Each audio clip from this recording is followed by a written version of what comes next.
ak délégation bi ma àndal yëpp maa ngi nuyu madame la présidente du conseil départemental sama rak Seynabou Gaye Touré ak délégation bi ma àndal yëpp di vraiment di ñaan di ko tibb sama xol yàlla sutural leen sutural ñu vraiment jox leen ndam bi le 23 vraiment yàlla leen jox ndam bi maa ngi nuyu chef de quartier bi muy sama papa Maysa Mbaye Sall maa ngi nuyu sama collaborateur yëpp yi nga xam ne dama leen bëgg ci waa kër Ndéné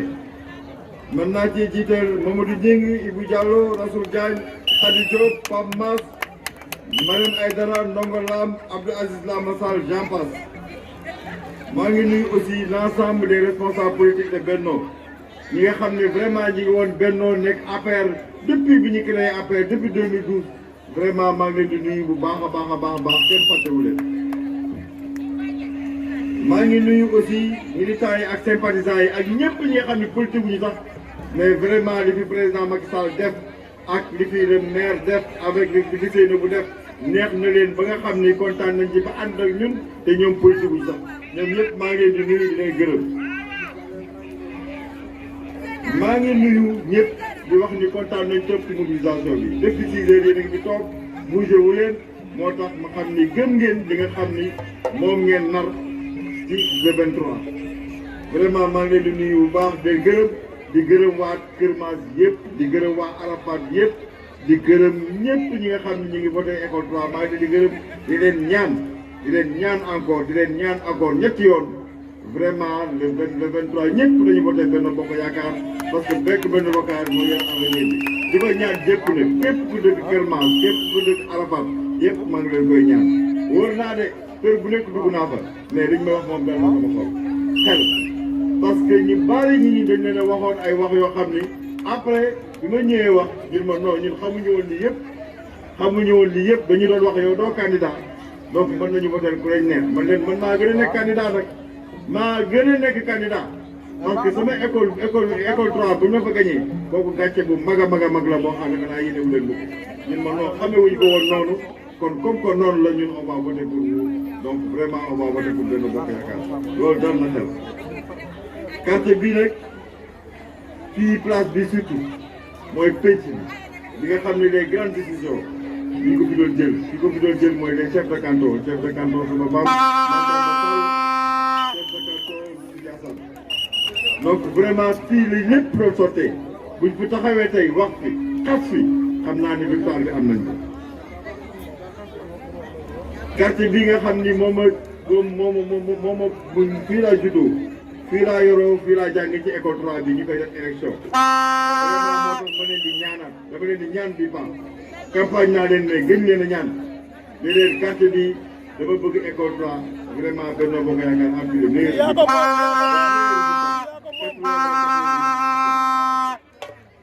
fii la sama maam yëpp juddoo fii la sama maam yëpp suur fii ci mosquée bii nii donc xam nga pour ñu présenter ma yomb na moo tax maa ngi ñëw fii ému di leen sant bu baax a baax donc vraiment waa Kër Mass population Arafat ñëpp ñi nekk derrière man ñëpp ñi nga xam ne ce sont des sympathisants yëpp maa ngi leen di gërëm ñëpp ñi fi nekk maa ngi leen di gërëm di leen sant di leen wax ni vraiment élection yi c'est des élections yi nga xam ni vraiment dafa am doole ci ñun ñi ànd ak président Macky Sall parce que président Macky Sall moo ñu tànn te tànn boobu nag c'est extrêmement important et deuxièmement président Macky Sall ji nañu teraanga boo xam ni fii ci Tivaouane dañ ko war a fay rek la ñu war a def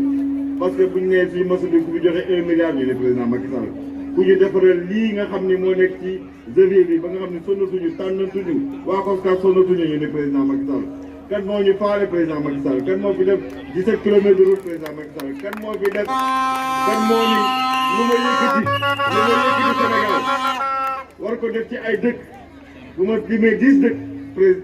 waa Tivaouane dinañ ci bokk moo tax hôpitaux yi 5 la ci defagul mooy ay Kaffrine nag ay yooyu yëpp prochain bi fii la koy def muy Tivaouane les 10 villes Tivaouane lu muy def rek Tivaouane daf ko ci boole kooku nag comme que du ñëw boole waale ku ñu boole waale nag defal ñu teraanga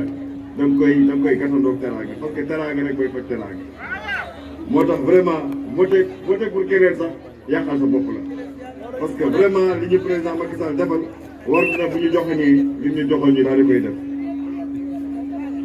maa ngi leen di laaj solennellement vraiment ngeen voté pour Diagne Sy Mbengue pour la mairie et la Lyon madame Seynabou Gueye Touré pour le conseil départemental donc ñaari liste yooyu yëpp ñaari liste yooyu man mi nga xam ni man nekk naa benn bokk yaakaar bu yàgg man moom laay voté ku leen ko wax keneen ku leen wax leneen bu leen ko gëm ne répondez pas aux provocations ci suba ba léegi bi yéegee meeting bi ñi ngi fi ñëw ñi indi fi ay rajo di wax ñi indi fi ay kii di wax di dem di wax way ñii dañ leen di jox xaalis bu leen gëm ñi ngi distribué ceeb yi ñi ngi distribué kii loolu dañ ko doon def élection ou bañ a élection dañuy faj soxla nit ñi dañuy distribué ceeb dañuy distribué vraiment c'est pas à cause des élections dañ koy def c'est pas parce que élection am na duñ ko def c'est ça le problème booy def dara nag ba yaakaar ni da ngay gagné keneen di ko def ba wëlbati ci affaire yi mais vraiment waroo toog critiquer parce que yow loolu nga doon def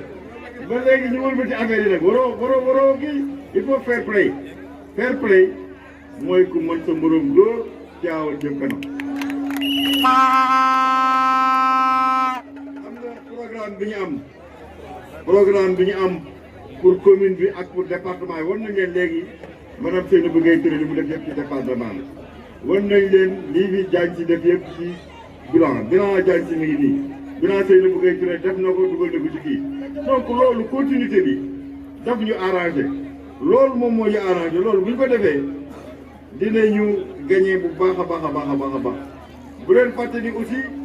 am na lu ñuy gàttandu xam nga problème bi mooy boo jëlee programme mu Seynabou am na affaire yu bari war na ko def am na école de formation yu mu def ci biir dëkk bi am na lu bari loo xam ne tënk na ko pour les femmes créé na caisse avec yu bari yoo xam ne vraiment pour ndimbal jaboot na ko def caisse avec yooyu yëpp 95 avec vraiment bu ñuy waxoon jooju rek ñuy voté la victoire est pliée boo jëlee Diagne Sy Mbengue am na un parc industриel ku la wax ni que vraiment damay créer 4500 emplois ICS 3000 emplois rek 4500 emplois au moins yaakaar boobu parce que yaakaar le travail qui élève adopte l'homme yaakaar boobu dañ ko war a gasandu dañu war a gaawantu man si élection yi dem ba ma sax mu doon suba ndax affaire bi ñu taxaw ndax xale yi liggéey parce que xale yi lu ñu bëgg am kër ak liggéey ku la wax ni man ba ma gañee damay def un lotissement bu 4000 5000 6000 parcelles jox ko jeunes yi wutal leen liggéey ndax ñu am xaalis bu ñu mën a tabaxee mais loolu doo ko gasandu pour voté leneen voté ba bañ a voté benn bokk yaakaar ndax sa bopp la parce que président moo mën a liggéey dëkk bi teg moom moo fi nekk moo nekk ci kaw donc on a qu'à voté pour benn bokk yaakaar di leen wax ni ñëpp nañ ko xàmmee marron la am na ñoo xam ne jël nañu suñu liste xaw nañu mais marron boobu amul bopp fas bii dafa am bopp fas vraiment dañu voté largement parce que président Macky Sall kat ji nañu teraanga il faut bu ñu joxoñee ay nit ñu dem ca voté leen parce que c'est ça l'avenir loolu moo ñuy dimbali et puis vraiment élection yi fii ba ba ñuy voté 23 frapper les portes dem leen ci nit ñi wax leen ak ñoom ku nekk day am objectif sama objectif mooy voté loo 10 à 15 personnes ku nekk bu ko defee ñu gagné largement parce que man bëgguma gagné rek de parce que sondage yi ñu doon gagné largement benn bokk yaakaar li ma bëgg mooy ñu gagné boo xam ni bu ñu demee di laaj président dal day yomb ci ñun parce que dañuy gagné ak 80%. bu ñu gagné 80% affaire yi yomb ci ñun loolu laa bëgg vraiment teel a xëy teel a voté teel a gagné teel a noos loolu laa leen wax di leen sant vraiment di leen gërëm di leen sant mais xam ne bu kenn dem parce que suñu ñaari candidat yëpp dañu war a wax donc buy xaar bu kenn dem ñu dugal kii waaw kay loolu la ñu dugal madame Seynabou Gueye Touré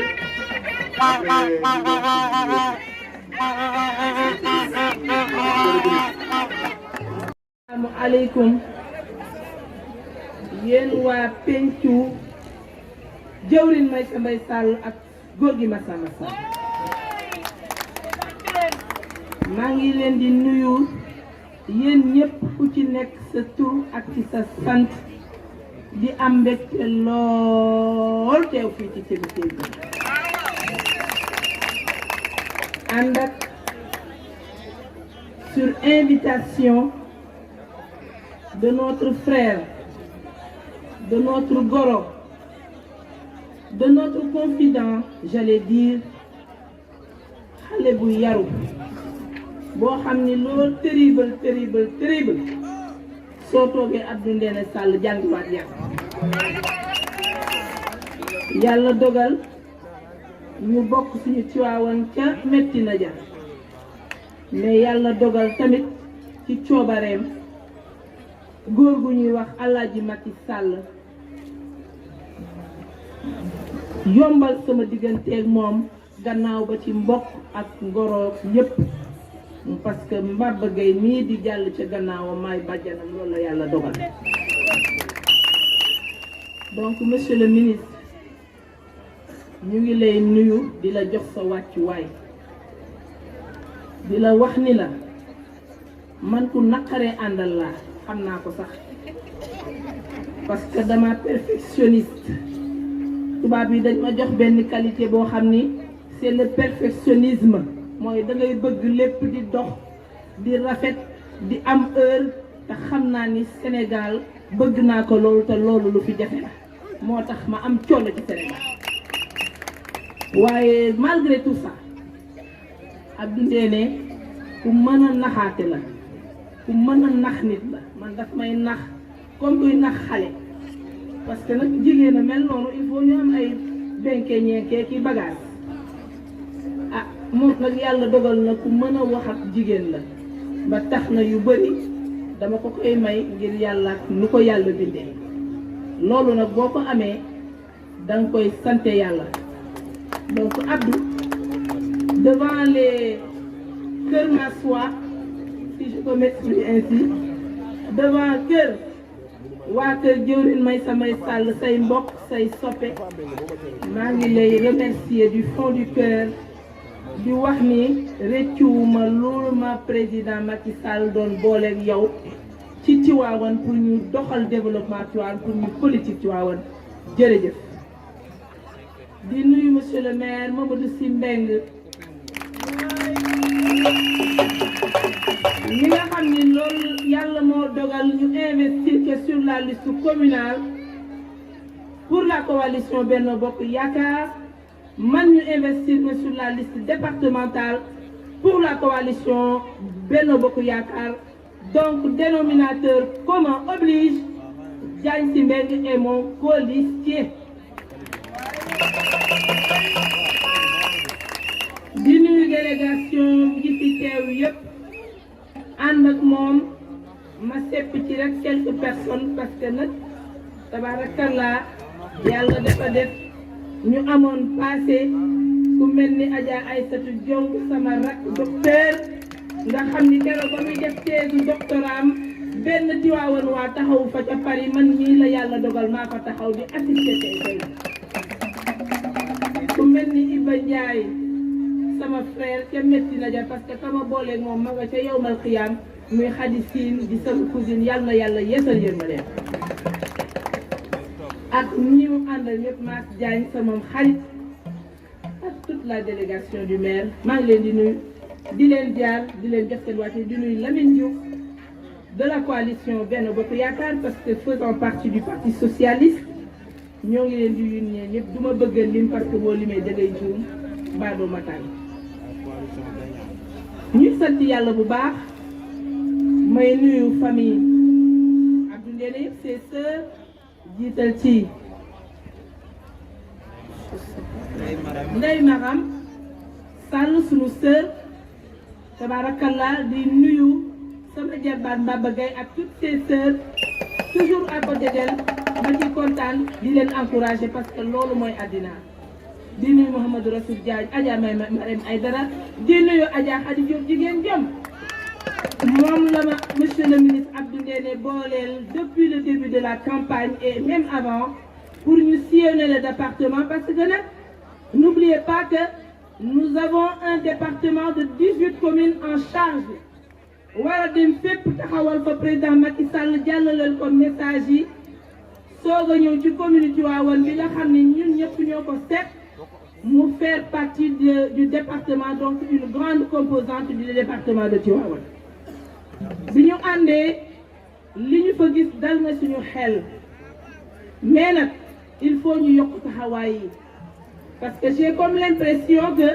les messages du vote ne sont pas très bien perçus parce que pas clairs du tout. J'en ai pour preuve ce matin bi ma demee di def proximité ci marché bu tas bi nekk ci fi sama kër papa nekk Cheikh Mouhamadou Koutiou ak koñ ba ñu ci bëri comprendre ñu nan la ñuy voter ak combien de votes là. Quand j'ai vu les vidéos qui circulent, ça m'a rassuré, mais il faut comprendre aussi que la plupart des personnes qui votent, les personnes âgées, n'ont pas accès à l'internet ni aux services. Donc il va falloir que nous qui voulons briguer le suffrage des populations, qu'on redouble d'efforts pour nous passer plus d'informations pour que nit ñi xam ni il s'agit de 2 votes. Peut-être yoo xam ni ñaar yëpp ci même jour bi lay am même moment bi, mais il s'agit de voter pour la commune et pour le département parce que bu sëlu yooyu bu lexee dellooy neen loolu dama leen koy dégg. bi ci des mooy def nañ un travail remarquable dans toutes les communes du département. Mettre nañ à niveau cette semaine là que nous sommes en train de vivre fii ci commune bi lañ koy passé def comme le laboureur et ses enfants travailleurs prenez de la peine, c'est le fond qui manque le moins, ne laissez nulle place où la main ne passe et repasse. Loolu la ñuy def fépp fu suñu loxo mën a dem pour ñu assurer une victoire éclatante au soir du 23 janvier Inch'Allah man dinaa ko def. ànd ko ñi nga xam ne ñi ñooy suñuy souteneurs ñi nga xam ne ñooy suñu ay sympathisants ñi nga xam ne ñooy suñu ay militants ñoo xam ne ñi li ñu bëgg mooy que président Macky Sall et foofu je vais beaucoup insister bañ a am kersa parce que nag bët bu rusul toj président Macky Sall defal na ci waawoon lu mu defulul benn dëkk ci réew mi bu ñu nee résidence Seydi Hadji Malick mu def ci 2 milliards jële ko ci fonds politique am nga xam ni jëlewu ko sax ci budget de l'État loolu c'est quelque chose fàtte xaju fi dimbali ñu ci bi ñuy woote jàkka ji mu jël 1 milliard joxe ko am nañu fi diggee 1 milliard joxe guñu 2 francs et je parle en connaissance de cause 2 francs joxe guñu ko Macky Sall le président moom kese moo lamb poosam génne 1 milliard jébal ko xalifa général bi kii jarul ñun ñu tataaj ñu dimbali bu loolu weesoo ni mu def Tivaouane di promettre di projeter construire un hôpital de niveau 2 boo xam ne ni moo war a jël en charge la santé du département au moment où def na ko Touba def ko Sédhiou def ko te donc man je ne parle même pas de Seynabou Gaye Touré je ne parle même pas de Mamadou Sy Mbengue je ne parle pas de Abdou Ndéné Sall parce que ñun ñëpp ay doomi Macky Sall je parle du président Macky Sall qui dans l'histoire politique du Sénégal jamais un président n'a été aussi regardant sur la commune de Tivaouane la vie de Cheikh Seydi Hadji Malick Carrefour religieux nit nag da ngay xalaat tuuti am na ku ko wax léegi ci orateur ni nit du ganaar du topp kuy taxani di bàyyi kuy bojj état moo mën tabax tali état moo mën a indi ndox état moo mën a indi courant état lu bëri moom moo ko mën bu la fi dig ni la dina la gañeloo parce que ëllëg ku fi contre Macky Sall Tivaouane va regretter encore plus qu'avant. Je vous le dis en toute sincérité et en toute solennité. Donc soyons vigilants. Votons utile, votons pour la coalition gagnante qui est la coalition Benno Bokk Yaakaar. Yéen ñëpp ngeen taxaw temm may wax ak jigéen ñi nag parce que man yéen a ma faloon te yéen a may falaat aw ma ci benn werante ma leen di wax ni leen ñun am nañu engagement am nañu volonté am nañu vraiment désir de réélire mais dañuy las ci nekk ci suñu kër yi di traîner kii naan damay lekk li gis nga nit lu ko jaral na ko dox ci itte ak farata suñu xëyee bu jaree bañ a ndékki bu ñu ndékki ñu dem voté parce que bu ñu ko deful entre 8h et 18h il se passe très peu de temps le temps n'est pas toujours un bon allié ñu dem voté ji ba pare soog a ñëw ndékki soo ndékkee li nga naan attaaye toog seetaan sa télé def lu la neex parce que tu as accompli tes devoirs li gën a bon mooy yéene voter Abdou Ndéné wala nga yéene voter keneen di traîner defoo ko ba ngoon ngay regretter en ce moment là keneen tànnal na la te nag nit boo bokkee ci dara nga ni ka nga bokk da ngay jël sa baat nga joxe ko en ce moment là tu peux réclamer des droits donc chers Tivaouanois chers Keur Massois chers frères chères sœurs chers tous maa ngi leen di ñaan à plus de vigilance ngeen. La déferlante beige marron vient d'arriver à Keur Massamba Sall. En effet, après 2 mois de pré-campagne et de campagne électorale, démarré le 17 novembre 2021, nous voici aujourd'hui en terre mythique du quartier Waxal Jàmm, du quartier Kër Jawrin Maysa May Sall, cette place mythique qui a vu beaucoup de choses et qui a su garder son authenticité par son appellation, par ses habitants, par ses habitudes, mais également par ses valeurs. loolu mooy li dalal suñu xel ni fii ñu ñëw bàyyi nañu xel ñi ñu doon bàyyi nañu xel fi ñu jógee te li nga xam ni monsieur le ministre Abdou Ndéné Sall wan na leen ko ci ngor wan na leen ko ci loyauté ci président de la république wan na leen ko ci bëgg bu mu bëgg Tivaouane loolu yëpp dina tax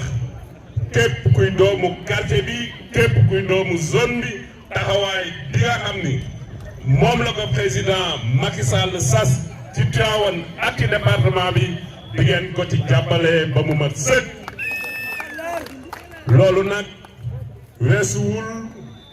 voter la liste du Benno Bokk Yaakaar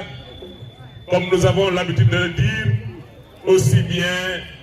pour la commune que pour le département. Mais mes chers amis, que faire d'autre?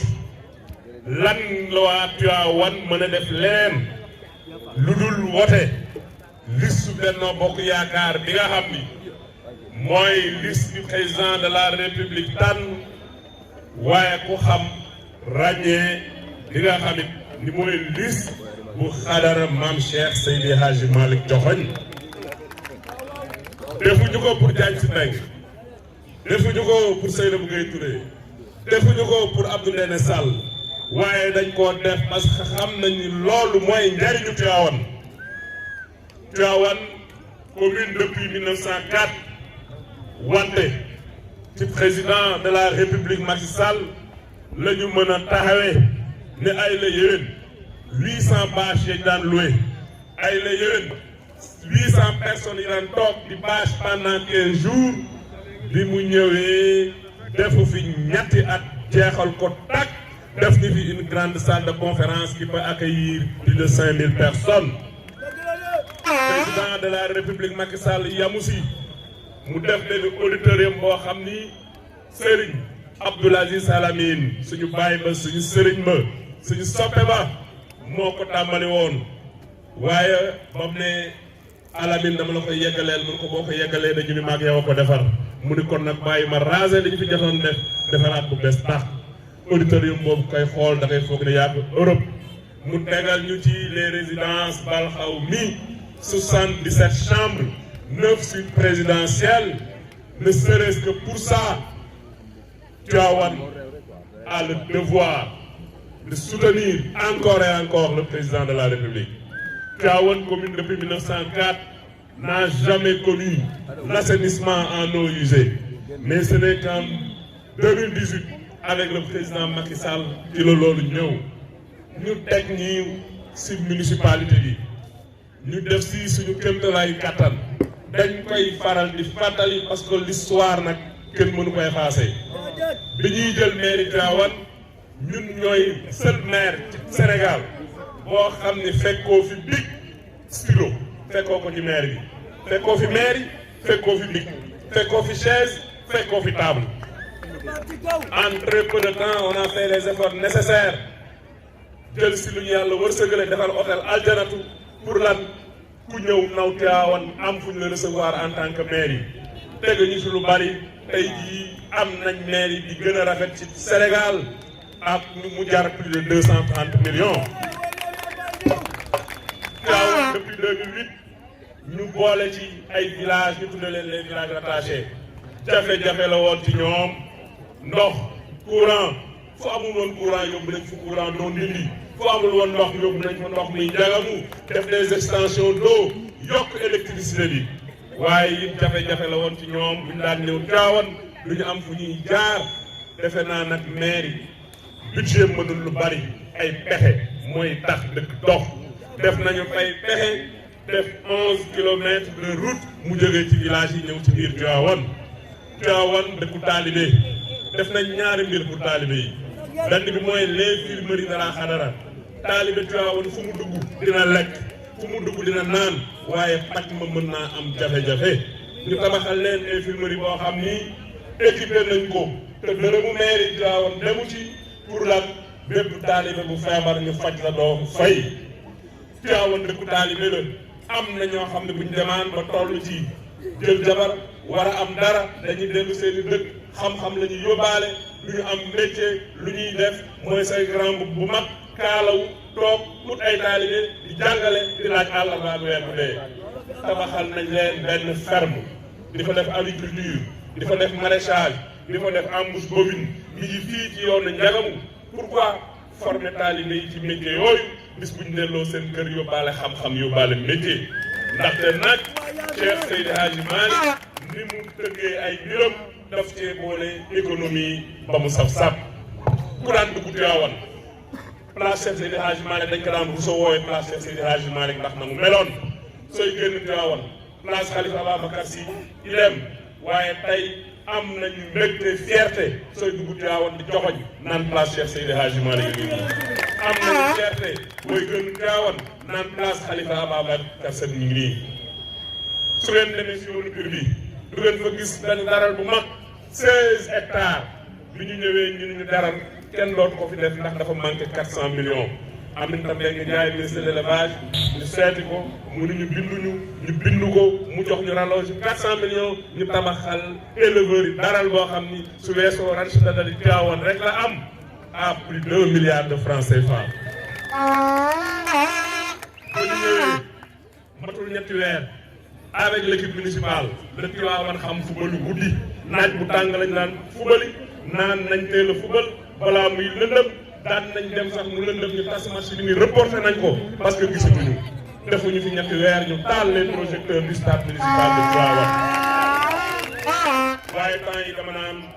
j'ai l'impression que notre magistère est lié au sport et à la jeunesse parce que nag suñu njeexital lu ñu def mooy lu Tivaouane doon rêvé muy pelouse synthétique def nañu ay pexe pelouse bi ñu ngi ci biir stade bi ñu dëkk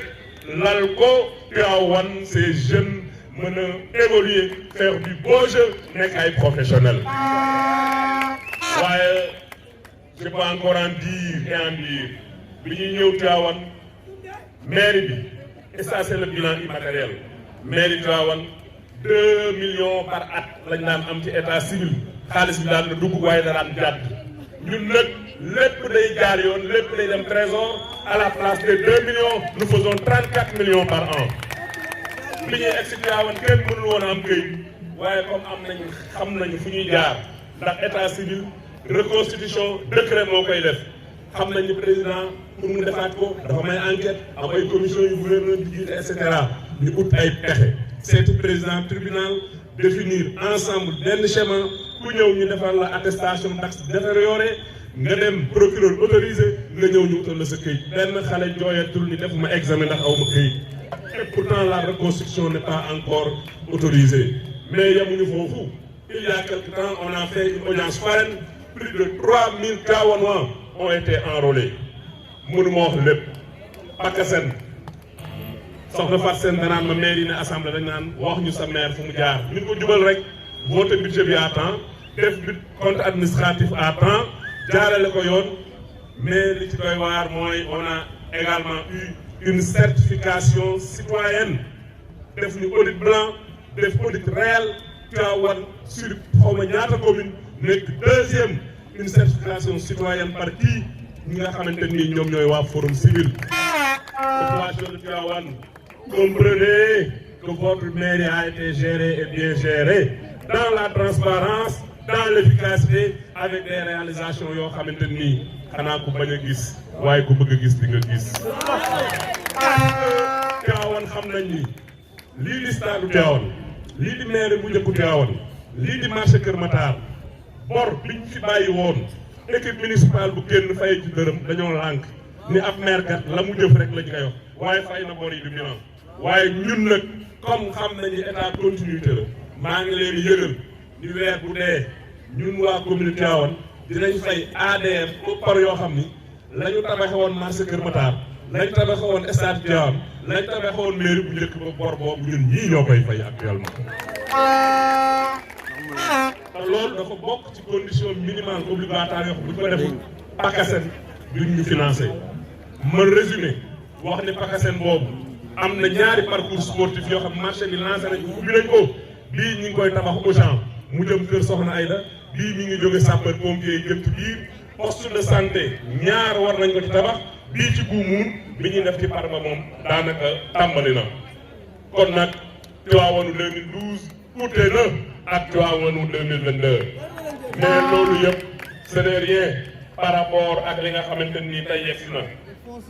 ñun day merveille ñi ngi ko doon dégg si Alice au pays des merveilles ngeen di reere naan Tivaouane grâce à les lacs nous sommes dans le concret. C'est pourquoi nous avons planifié le développement de Tivaouane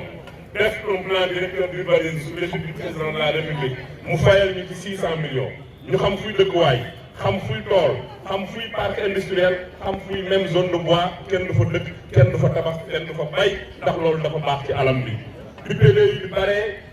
ñu defar lu ñuy wax un plan stratégique de développement de Tivaouane horizon 2033 at mu jot ñu génn ci ñetti at yu jot li ñuy wax plan triennal d'investissement defuñu pilotage à vue. Nous avons planifié le développement de Tivaouane te ni ñu koy dérouler ñëwal suufu Tivaouane ba nga xam ni tey am nañ zone industrielle 300 hectares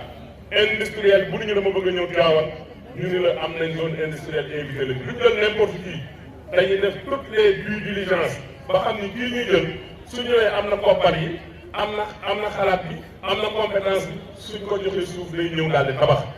si suñu wàllu liggéey du woon sax ñu jëmoon Tivaouane ñu rencontré ñu tuddee université président de recevoir leen ñu war leen insérer daa ko xol ko amuñu fu ñu fa dugg ma ne leen kaay leen ma yóbbu leen Tivaouane bi ñu ñëwee Tivaouane gëmewuñ ko chaque jour ñu ngi woote chaque jour ñu ngi ñëw pour lan ñu jox leen 50 hectares ñu installé fi usine de fabrication de matériaux de construction def fa centre de formation boo xam ni signé nañu ak ñoom ni leen waa Tivaouane du ñu fay waaye li ci neex mooy ñoom gannaaw bu ñu recruter seen directeur général lépp luy des ci personnel bi à part le personnel d'encadrement signé nañu noir sur blanc ni leen mairie Tivaouane ñoo leen jàppale ci recrutement bi mu war a doon 3000 emplois dootuñu dem ICS di yalwaan emploi dootuñu dem GCO di yalwaan emploi on aura nos usines sur nos terres et au-delà de l'emploi beneen bi nga xam ne détergent lay defar tey rek ki ko moom woo na ma ni ma maa ngi bëgg a décourager ma ne ko nag procédure administrative moo demee noonu lui aussi il va créer 1000 emplois qui vont être gérés par la mairie et c'est là laay defee benn transition pour demander à la population tivaouanoise au-delà des partis au-delà des appartenances politiques nous vous invitons à ñu ngi leen di inviter ci benn ànd politique boo xamante ni dama ko tuddee benn coalition politique communautaire de Tivaouane dëgg la Tivaouane mooy dëggu maam Cheikh Seydi Hadji Malick am na tur waaye nag taxawaay bi ñun ñii ñu bëgg a am du pour man du pour madame la ministre du pour Abdou Ndéné waaye li ñu bëgg mooy suñu àndee ànd ko suñu neen naataangoo yi ci yeneen parti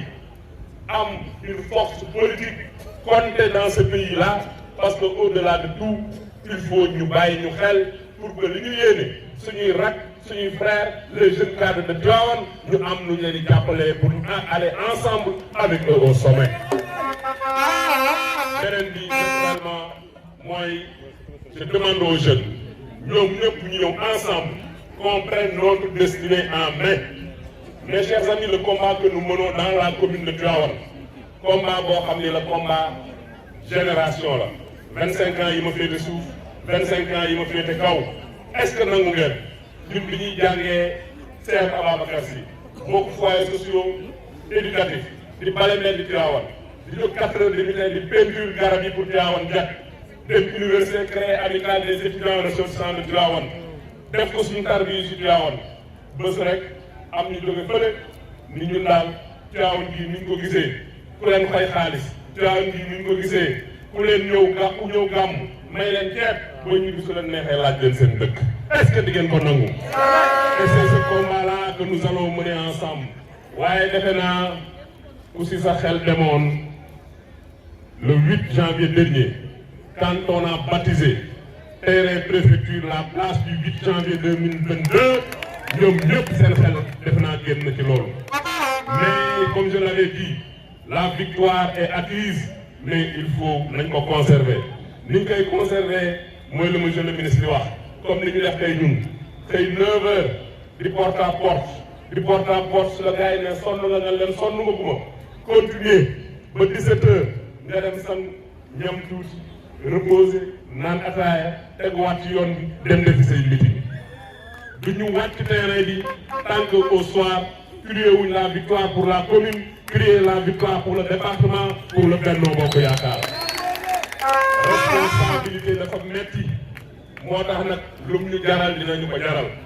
waaw dégg des fois na naan le voleur crie au voleur ah waaw yow ngay jëf te bëggoo ku jëf loolu moom mooy lan jëf gi ñuy jëf nag dañ koy jëf ba keroog le 23 di passé man nee naa leen sa jabar ëmb juróom-ñeenti weer dëgg la jamono mën na metti nag aussi 9 mois nga naan ndax maa bett aw ma xar ay jaaxaan la moo tax ñun nag waajal nañ suñu bopp pour mën a taxaw jàkkaarloo ba keroog yàlla diñ defal ndam.